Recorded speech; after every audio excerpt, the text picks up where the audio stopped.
There's been a lot of chatter over the last few years about how Castlevania has lost its heart and soul as a series. Depending on your perspective, this may or may not be true, but one thing's for certain. The series has taken more than a few steps away from its roots.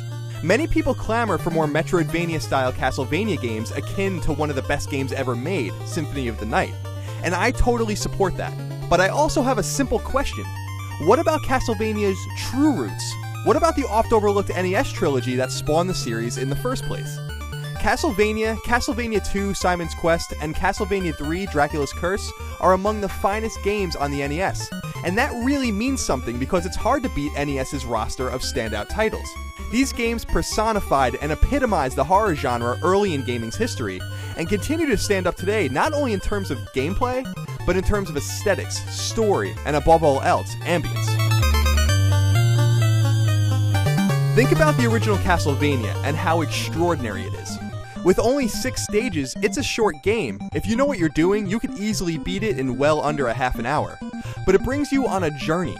Indeed, this is a common theme throughout the NES trilogy, as all 3 games do an exceptional job of making you feel like you're really moving around, exploring, and trying to actually get somewhere. This is best represented in the original Castlevania by the map that appears in between stages of whipping the crap out of enemies, as you work your way out of the courtyard, into the castle's entrance hall, and then further and further to ultimately Dracula's turret chamber. The original Castlevania, for its short length, does an extraordinary job of changing up scenery along with the enemies you do battle with. Fighting the vampire bat with the axe is iconic in Castlevania, but so too is heading through Medusa's red-colored stage, fighting Dracula's mummies right after seeing an astounding shot of the rest of the castle in the background, and abusing Frankenstein and Grim Reaper alike with a brutal barrage of holy water. It's short, but challenging. It's a tight game, and it's totally complete. From the second you whip your first torch, to the moment you vanquish Dracula's monstrous form and witness its brief ending.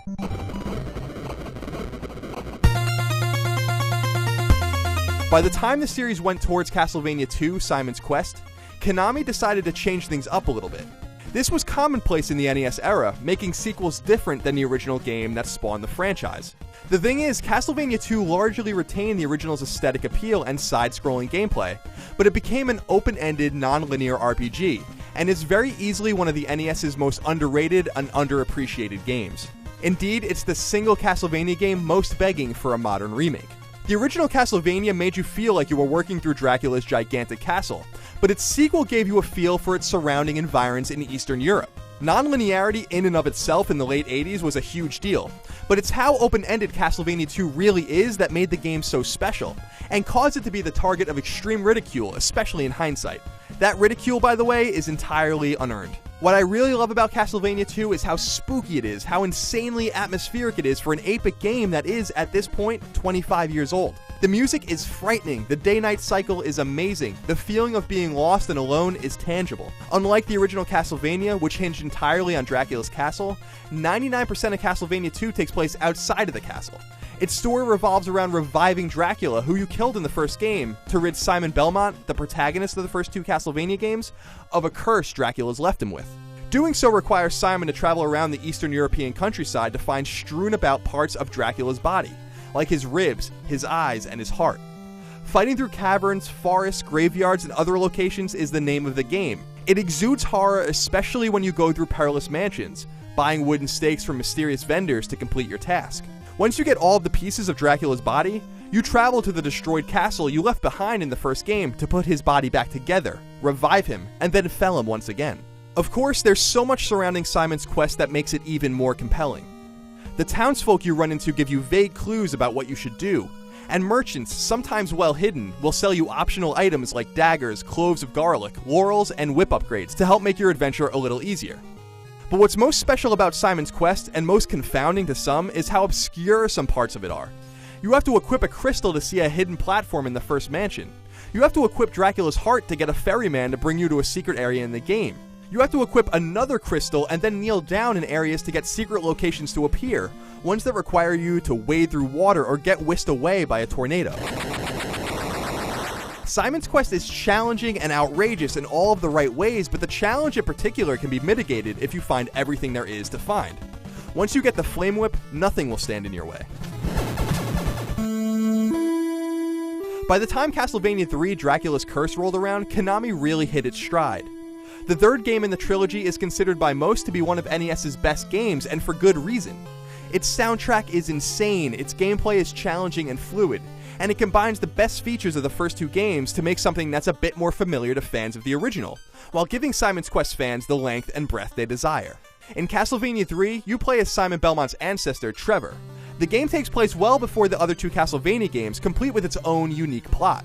Dracula's Curse's intro plays this out well and gives the game a real feeling of meaning, as you see Trevor praying at a disheveled cross before heading into harm's way. Like Simon's Quest, Castlevania 3 largely takes place outside of Dracula's castle, and it too is non-linear. In fact, the first half of the game in particular is so non-linear that there are parts of the game you may never see, entire stages you may never traverse, and friends you may never meet. That's right, friends. Castlevania 3 allows you to switch between characters as long as you find them. So if you head into the clock tower early on in the game, you'll find Grant, the knife-wielding pirate-like character that can hang on walls and ceilings. Cypher the Mage and even Dracula's own son, Alucard, are also in the game. This adds something truly special to the game, something that gives it incredible replayability, considering you'll get different endings depending on who you play through the game with. And it continues the trend of making you feel like you're really journeying, going through the motions to track down Dracula. The first stage of Castlevania 3 may be one of the villages you went to in Castlevania 2. By the time you get to the castle, you'll literally find yourself in places you were in the first game. Castlevania 3 does a marvelous job of drawing a continuous line from the first step you take in the original, right through the iconic climb to Dracula's throne room at the end, one that looks awfully similar in both games. There are more odes to the original here though. Frankenstein and the Mummies, both iconic bosses from the original game, return in Castlevania 3. Once you get to Dracula's castle about halfway through the game, a very familiar map of the terrain appears. And of course, the enemies you encounter, from Medusa heads to stacks of skulls and more, all return. Castlevania and Castlevania 3 bookend the trilogy by being informed by one another, and the games feel awfully complete as a result. It's easy to overlook the Castlevania trilogy on NES nearly 30 years after it began, but doing so is a huge mistake. Clamoring for more Symphony of the Night is great, we all want that, but do yourself a huge favor. Dust off your NES and your Castlevania cartridges, or go on the Wii and download the games from the Virtual Console, and sit down over a weekend and play through all three of them. Experience them one after another. Get immersed in what they're trying to do, the adventure they try to bring you on. These are truly special games, some of the best of all time, and any gamer worth his or her salt owes it to him or herself to understand why. Castlevania is truly special, and nothing explains why better than the NES trilogy that started it all.